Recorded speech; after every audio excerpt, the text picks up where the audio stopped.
Hello views, welcome back to our channel. ఈరోజు మనతో ఉన్నారు స్టాక్ మార్కెట్ అనలిస్ట్ అని సుందరరామరెడ్డి గారు. సార్తో మాట్లాడదాం. నమస్కారం సార్. నమస్తే సార్, ఇప్పుడు మనం చూస్తున్న ఈక్విటీ ఏదైతే ఉందో అది మిగిలిన అసెట్ క్లాసెస్తో కంపేర్ చేసినప్పుడు దానికి దీనికి ఉన్న డిఫరెన్స్ కానీ, ముఖ్యంగా అదర్ అసెట్ క్లాసెస్ కంటే కూడా ఈక్విటీకి మాత్రం ఖచ్చితంగా లో ట్యాక్సేషన్ ఉండడం అనేది చాలా నీడ్ అని చెప్పేసి ఒక స్టేట్మెంట్ వినిపిస్తూ ఉంది. దీనిపై మీ క్లారిటీ ఏంటి? వేరే అసెట్స్ క్లాస్ లో ఒక స్టెబిలిటీ ఉంటుందండి. ఎక్కువ సార్లు ఏంటంటే టైం కరెక్షన్ ఉంటుంది తప్ప ప్రైస్ ఈ లెవెల్లో కరెక్షన్స్ ఉండవు అనమాట. ఫర్ ఎగ్జాంపుల్ ఈక్విటీ మార్కెట్ డాడౌన్స్ గురించి మనం చెప్పాలనుకోండి, 1992లో స్టాక్ మార్కెట్ 60% డౌన్ అయింది. 60%. అండ్ 2000లో 60% డౌన్ అయింది. 2008లో 60% డౌన్ అయింది. కోవిడ్ అప్పుడు ఆల్మోస్ట్ 35% డౌన్ అయింది. అంటే డాడౌన్స్ ఎక్కువ స్టాక్ మార్కెట్లో, టూ మచ్గా వాలటిలిటీ వస్తూ ఉంటుంది అనమాట. మార్కెట్ ఓవర్ వాల్యుయేషన్కి వచ్చిన, వరల్డ్ వైడ్ ఎకానమీ ప్యానిక్ అవుతున్నా ప్రతిసారి ఇది డ్రాప్ అవుతూ ఉంటుంది అనమాట. 20% ప్లస్ అయితే గత 30 ఇయర్స్లో 20 టైమ్స్ వరకు ఉంటుంది. అంటే ఎవ్రీ ఇయర్ 10 to 15% డౌన్ అవటం అనేది వితౌట్ ఎనీ రీజన్స్, అది మామూలు విషయం అనమాట. అందుకని ఇది మిగతా వాళ్ళతో పోల్చుకుంటే వాలటిలిటీ ఎక్కువ ఉంటుంది. అందుకని ఇక్కడ డబ్బులు సంపాదించాలంటే వీటన్నిటిని తట్టుకొని ముందుకు వచ్చిన తర్వాతనే మనం పే చేయాల్సి ఉంటుంది అనమాట. అందుకని వేరే వాటితో పోల్చుకొని అసెట్ క్లాస్ అన్ని ఈక్వలెంట్ ఉండాలా అని short term capital gain tax 20, long term capital gain tax 12.5 చేయడం అనేది ఇట్స్ అన్ఫేర్. అండ్ మనం ఒక్కోసారి చూసుకుంటే ఒక సర్టన్ పీరియడ్లో జీరో రిటర్న్స్ వస్తాయి 10-15 ఇయర్స్ కూడా. అండ్ ఒక్కోసారి అయితే ఇన్ఫ్లేషన్ తీసేయంగా net is equal to zero కూడా వస్తుంది స్టాక్ మార్కెట్లో. అండ్ పర్టికులర్ సెన్సెక్స్ కనుక మనం చూసుకుంటే 92 నుంచి అండ్ 2004, 92 ఎక్కడ, 2004 ఎక్కడ, జీరో అండి. అన్ని డెకేడ్స్ అమౌంట్ లేకుండా ఉండటం అనేది చాలా టఫ్. ఆ టైంలో ఉన్న దాని పెయిన్ను భరించుకుంటూ వచ్చిన లాభాల మీద మళ్ళీ ట్యాక్స్లు కట్టాలంటే అయ్యే పని కాదు. అండ్ అలాగే సెన్సెక్స్ రిటర్న్స్ 2008 నుంచి 2020 వరకు చూసుకున్నాం అనుకో, 12 ఇయర్స్ ఇయర్లీ యావరేజ్ మీద వచ్చింది 1.5% సెన్సెక్స్లో వచ్చింది. లేదా కుములేటివ్ చూసుకుంటే మొత్తం కలిపి వచ్చింది 20%, ఏది 12 ఇయర్స్ కలిపి కూడా. ఓకే, అందుకని స్టాక్ మార్కెట్ ఇది వాలటిలిటీ అసెట్ క్లాస్. అండ్ 5 సంవత్సరాలు యావరేజ్ రిటర్న్స్ జీరో అనేది మామూలు విషయం. కొన్ని స్టాక్స్ అయితే డెకేడ్స్ కొద్దీ జీరోస్ వస్తాయి. అంటే జనరల్గా ఇది అందరికీ తెలిసిన విషయం ఏంటి అంటే, స్టాక్ మార్కెట్లో డబ్బులు చేసుకునే చాలా తక్కువ మందే. టూ మచ్ ఆఫ్ ప్రాఫిటబిలిటీలోకి వెళ్ళాలి అనేది కూడా చాలా తక్కువ మందే, depending on the time period. అయితే యాక్చువల్ అసెట్ క్లాసెస్లో చూసుకుంటే అది కూడా టైం పీరియడ్తో ఇన్వాల్వ్ అయి ఉన్నదే. డిఫరెంట్ సిచ్యువేషన్స్ బట్టి ల్యాండ్ అయితే డబ్బు పెరగాలి, గోల్డ్ అయినా కూడా అంతే పరిస్థితి చూసుకుని, అదర్ దెన్ బిజినెస్. అలాంటి ఓవరాల్ ఈ అసెట్ క్లాసెస్ అన్నింటిలో ఒక్కొక్కసారి స్టాక్ మార్కెట్ నుంచే ఎక్కువ లాభాలు ఉంటాయనేది కూడా నేను అంటుంది అదే. మీరు విండో పీరియడ్ ఒక 1 ఇయర్ చూసి, ఒక 2 ఇయర్స్ చూసి, కోవిడ్ కాంచి ఈ కపుల్ ఆఫ్ డేటాను చూసుకొని అంటే స్టాక్ మార్కెట్లో పెట్టంగా డబ్బులు వచ్చేస్తే అంటాం అన్ఫేర్. అది ఒక్కొక్క విండోల నుంచి చూస్తే అది టూ మచ్ బుల్లిష్ కనపడుద్ది, ఇంకొక విండోల నుంచి చూస్తే టూ మచ్ బెరిష్ కనపడుద్ది. ఇప్పుడు నేను చెప్పాను 1992లో 60% డౌన్ అయింది, అంటే 2000లో 60% డౌన్ అయింది, 2008లో 60% డౌన్ అయింది, అండ్ 20% అయితే ఎప్పుడు పడుతూనే ఉంటుంది అదే పనిగా. అంటే 92 నుంచి 2004 వరకు stock market returns zero, Sensex returns zero. అంత తట్టుకొని నిలబడి డబ్బు సంపాదించుకున్న వాడికి ఈ రేంజ్లో ట్యాక్స్లు అంటే అది కష్టం. రెండోది, స్టాక్ మార్కెట్ వేరే వాటికి తేడా ఏంటంటే, స్టాక్ మార్కెట్లో ఎక్కువ ఇన్వెస్ట్మెంట్ వచ్చే కొద్దీ కొత్త స్టార్టప్ కంపెనీలు తయారు అవుతాయి. స్టార్టప్ కంపెనీలు తయారు అయ్యే కొద్దీ కొత్త ఇన్నోవేషన్ వస్తుంటుంది. కొత్త ఇన్నోవేషన్ వచ్చే కొద్దీ మన లైఫ్లన్నీ స్మూత్నింగ్ అవుతుంటాయి. అందుకని వేరే అసెట్లో లేనిది ఈ అసెట్లో ఉన్నది ఏంటంటే, ఇది మనకే ఉపయోగపడటం కాదు, సొసైటీకి కూడా పనికొస్తుంది. అక్కడ ఒక ఎంటర్‌ప్రెన్యూర్‌షిప్ పెరుగుతుంది. అక్కడ కొత్త స్టార్టప్ కంపెనీస్లో ఇన్వెస్ట్మెంట్ చేయడానికి కావాల్సిన ధైర్యాన్ని స్టాక్ మార్కెట్కి అందిస్తాయి అనమాట. అంటే ఇప్పుడు ట్యాక్స్లు పెంచడం కారణంగా ఇందులోకి జనాలు రావడం తగ్గడం, అలాగే మీరు చెప్పినవి ఆగే ఛాన్సెస్ ఉన్నాయంటారా? నో, మరి అంటే ట్రేడింగ్ పాయింట్ ఆఫ్ లో అంటే స్పెక్యులేటివ్ కాబట్టి ఈ చిన్న ట్యాక్స్లకి వెనక్కిపోతాను అనుకోను. కానీ బట్ ఇన్సెంటివ్ అనుకుంటే long term capital gain tax at least 12.5 బదులు దాని అంతే ఉంచారనుకోండి, ఎక్కువ మందికి అది ఇన్సెంటివ్ లాగా ఉంటుంది లాంగ్ టర్మ్ పాయింట్ ఆఫ్ లో. మార్కెట్లో పెరుగుతున్నాయని ఒక్క రీజన్ తోటి మీరు అట్లా ట్యాక్స్లు వేసారనుకోండి, ఆ ట్రెడిషనల్ అమౌంట్ రాదు. ఇప్పుడిప్పుడే ఇండియాలో ఈక్విటీ కల్చర్ పెరుగుతుంది, అండ్ బ్యాంకులతో పోల్చుకుంటే కొంచెం దీంట్లో మనీ ఎక్కువ అవుతుంది. స్టిల్ లాస్ట్ ఇయర్ బ్యాంకులో పెట్టింది 18 లక్షల కోట్లు పెడితే వాళ్ళకి వస్తుంది 7%. స్టాక్ మార్కెట్లోకి వచ్చిన అమౌంట్ జస్ట్ 3 లక్షల కోట్లు లాస్ట్ ఇయర్ వచ్చింది మ్యూచువల్ ఫండ్ ద్వారా. 18 లక్షల కోట్లు ఎక్కడ, 3 లక్షల కోట్లు ఎక్కడ? ఇప్పుడిప్పుడే అలవాటు అవుతున్న వాళ్ళకి ఈ ట్యాక్స్లు కారణంగా కొంతమంది సెన్సిటివ్ ఉన్నోళ్ళు ఎక్కిపోయే ఛాన్స్ ఎక్కువ ఉంది కదా. అంటే ఎవరైతే ఎడ్జ్ పీపుల్ ఉంటారో ఏదో అటా ఇటా అని చూసే వాళ్ళు కూడా ఆగిపోతారు. ఎందుకంటే సేఫ్టీగా 9 వచ్చినప్పుడు రిస్క్ తీసుకొని 12% సంపాదించిన అవసరం లేదు కదా. అందుకని అలాంటి వాళ్ళకి ఇన్సెంటివ్ లాగా ఉంటే నీకు రాగలుగుతారు. సంపాదించిన దాని మీద కూడా మళ్ళీ ఇంత టాక్సేషన్ ఉన్నప్పుడు ఇంకా అసలు అవును. అంతేగాని 5 సంవత్సరాలు మీరు సంపాదిస్తున్నారు కాబట్టి మీరు కట్టాల్సిందంటే రేపొద్దున తగ్గినప్పుడు మీరు తగ్గించుకుంటారు. 2008లో తగ్గింది, ట్యాక్స్లను తగ్గిస్తున్నారా? లేదు. మరి అలాంటప్పుడు పెరిగినప్పుడు వేయడం అన్ఫేర్ కదా. అందుకని వేరే అసెట్ క్లాస్ దీన్ని ఈక్వల్ మీరు చూడకూడదు. ఇందులో ఉన్న స్పెక్యులేషన్ వేరే దాంట్లో ఎక్కడా లేదు, ఇందులో ఉన్న ఇన్కమ్ వేరే దాంట్లో కూడా ఎక్కడ లేదంటే ఒప్పుకుంటాను.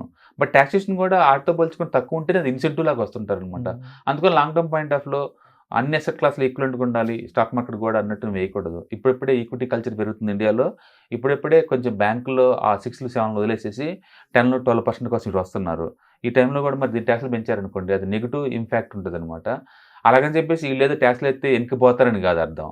ఓకే, స్పెక్యులేషన్ వాళ్ళు ఎట్టాగా వెనక్కిపోరు, but long term gain tax అని అంటుంది. అట్లీస్ట్ తగ్గించారనుకోండి ఎక్కువ మంది. ఎందుకంటే ప్రావిడెంట్ ఫండ్లో వస్తే నీకు వస్తుంది జస్ట్ 8% 9% అండి ప్రావిడెంట్ ఫండ్లో. అంటే ఇందులో జనరేషనల్ వెల్త్ క్రియేట్ చేయగలంత స్కోప్ ఉంది స్టాక్ మార్కెట్ ఉంది కాబట్టి ఎంకరేజ్ చేయమంటున్నాను. ఉంది కాబట్టి సో ఈ ట్యాక్స్ చూసి ఆగిపోతారంట. నేను కొంతమంది అంటాను, అందరని కాదు. నాలాంటి వాళ్ళు ఎట్టాగో మాకు ఇది ఫుల్ టైం కాబట్టి మేము ఎటు పోలేము అనుకున్నా. మాలాంటి గురించి కాదు. ఊహించుకోండి, ఒక రిటైర్మెంట్ ఒక 30-40 ఇయర్స్ నుంచి వర్క్ చేస్తూ రిటైర్మెంట్ దగ్గర ఉన్న వాళ్ళు ఇది పెడదాం అనుకున్న లోపు ఇది వచ్చిందనుకో, ఈ ట్యాక్స్ పెంచుతాను అవసరం అని చెప్పేసి మళ్ళీ వెనక్కిపోతారు వాళ్ళు. ఓకే, అంటే ఎవరైనా రిటైర్మెంట్ కోసం మనం స్పెండ్ చేస్తే డబ్బులు దాచుకుంటాం అనుకోండి, ఈ ట్యాక్స్లు ఇలా పెంచుకుంటూ పోతే ఎక్కడ పోతారని చెప్పేసి వెనక్కిపోయే ఛాన్స్ ఎక్కువ ఉంది. అందుకని ఒకేసారి ఇంత బల్క్లో స్పెక్యులేషన్ మీద వేయటం అర్థం ఉంది.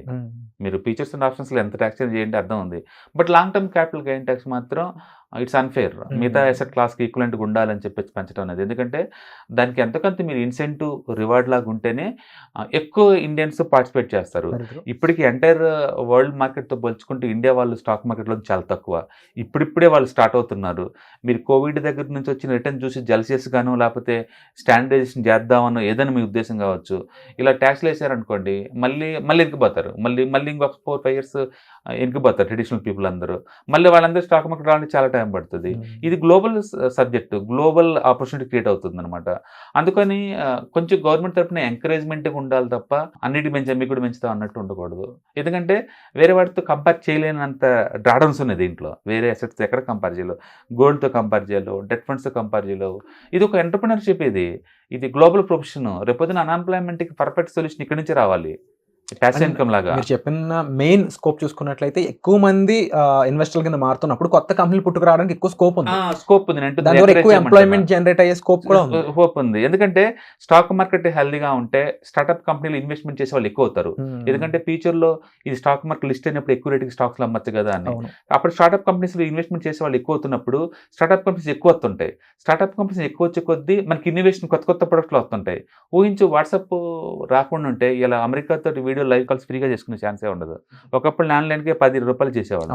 ఇప్పుడు వాట్సాప్ రాబట్టే కదా అందరూ ఫ్రీగా ఎంజాయ్ చేస్తుంది. ఇంతగా ఎంజాయ్ చేస్తున్నారంటే బికాస్ ఆఫ్ ఫేస్బుక్ సపోర్ట్ ఉండబట్టే.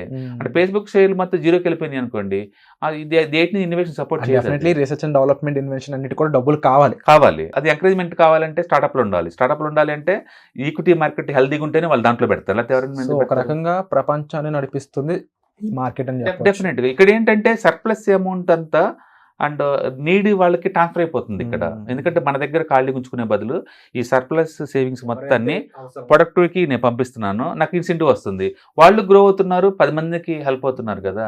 అందుకని ఎకో సిస్టమ్ని దెబ్బతీయడానికి ఇలాంటి ట్రై చేయకూడదు అనమాట. గవర్నమెంట్ ఏంటంటే యూనిఫామ్ స్టాండర్డైజేషన్ అని పేర్లు పెట్టి అవుతున్నా, but still you have to accept. దీంట్లో వాలటిలిటీ ఎక్కువ ఉంటుంది, డ్రాడౌన్స్ ఎక్కువ ఉంటుంది, పెయిన్ ఎక్కువ ఉంటుంది. అన్నిటిని తట్టుకొని వస్తుంది. మీరు అనొచ్చు ఇంత పెయిన్ ఉన్నప్పుడు బ్యాంక్ డిపాజిట్లో పెట్టచ్చు కదా అని. 6 7 పెట్టే అంత ఉండదండి. అందరూ అలా పెట్టుకుంటూ పోతే ఏ ఇండస్ట్రీ ఏ స్టార్ట్అప్ కంపెనీస్ గ్రో అవ్వదు. అందుకని సొసైటీకి అన్నీ కావాలి, అదే టైంలో ఎక్కువ రిస్క్ తీసుకున్న వాళ్ళకి ఎంతకంత ఇన్సెంటివ్ ఇవ్వాలి. అందుకని long term capital gain tax పెంచడం అనేది అంత మంచిది కాదు. Short term capital gain tax పెంచడంలో అర్థం ఉంది, ఎందుకంటే స్పెక్యులేషన్ కొంతవరకు కంట్రోల్ వచ్చింది కాబట్టి. Very true. బట్ మాలాంటి వాళ్ళకి ఏంటంటే మీరు ఏం చేసినా ఈ ప్రపంచం తప్ప వేరే ప్రపంచం మాకు తెలియదు కాబట్టి మేము ఇందులో కంటిన్యూ అవ్వాల్సిందే. అండ్ డెఫినెట్లీ తప్పకుండా ఈ అంశాన్ని ఎందుకు గవర్నమెంట్ చర్చించలేదు, ఇన్ ఫ్యూచర్ అన్న మేబీ ఇందులో చేంజెస్ ఉంటాయేమో చూడాలని. ట్యాక్స్లో ఒకటి డెత్ ఒకటి చర్చలో ఉండవండి, ఫైనలైజ్ అయ్యి. అందుకు రెండింటిలో ఆర్గ్యుమెంట్ చేయలేము మనం, సరౌండ్ అయ్యి మనం వెళ్ళిపోవటం. హార్ష్ రియాలిటీని మనం యాక్సెప్ట్ చేసేసి ముందుకు వెళ్ళాల్సిందే. Thank you so much sir. Hello friends, రేపు ఈవినింగ్ 7 o'clockకి ఫైనాన్షియల్ ఫ్రీడమ్ మీద వెబినార్ జరగబోతుంది. ఇది డైలీ 3 అవర్స్ ఉంటుంది, 3 డేస్ ప్రోగ్రామ్. దీంట్లో మీకు ఫైనాన్షియల్ ఫ్రీడమ్ ఎలా సాధించవచ్చు via with ETFs, index funds, mutual funds ద్వారా డీటెయిల్గా ప్రాక్టికల్ వేలో మీకు ఎక్స్ప్లెయిన్ చేయబడుతుంది. అండ్ దీంట్లో ఎనీ డౌట్స్ ఉన్నా సరే ఇమీడియట్గా వెబినార్లోనే ఎక్స్ప్లెనేషన్ చెప్తారు. అండ్ అలాగే మ్యూచువల్ ఫండ్స్ ఎగ్జామ్స్ ఎవరైనా రాద్దాం అనుకున్నా సరే, మ్యూచువల్ ఫండ్ డిస్ట్రిబ్యూటర్గా మీరు సెటిల్ అవ్వాలన్నా సరే ఎలా చేయొచ్చు, వాటికి సంబంధించిన డీటెయిల్ ఎడ్యుకేషనల్ వివరాలు మొత్తం కూడా ఈ ప్రోగ్రాంలో డీటెయిల్గా చెప్పబడుతుంది. కాబట్టి ఎవరైనా సరే ఈ వాలటిలిటీ ఉన్న ఈ స్టాక్ మార్కెట్లో స్టేబుల్గా ఉండి అండ్ మంచి returns via with ETFs, index funds, mutual fund ద్వారా ఎలా సంపాదించవచ్చు, ఎందుకు ఇవి ఇంపార్టెంటో, ఫైనాన్స్ ఫ్రీడమ్కి ఎలా ఉపయోగపడతాయో ఇవన్నీ కూడా డీటెయిల్గా ఎక్స్ప్లెయిన్ చేయబడుతుంది. కాబట్టి ఎవరైనా ఇంట్రెస్ట్ ఉన్న పార్టిసిపెంట్స్ అందరూ కూడా ఈ అవకాశాన్ని వినియోగించవలసిందిగా కోరుతున్నాను. Thank you.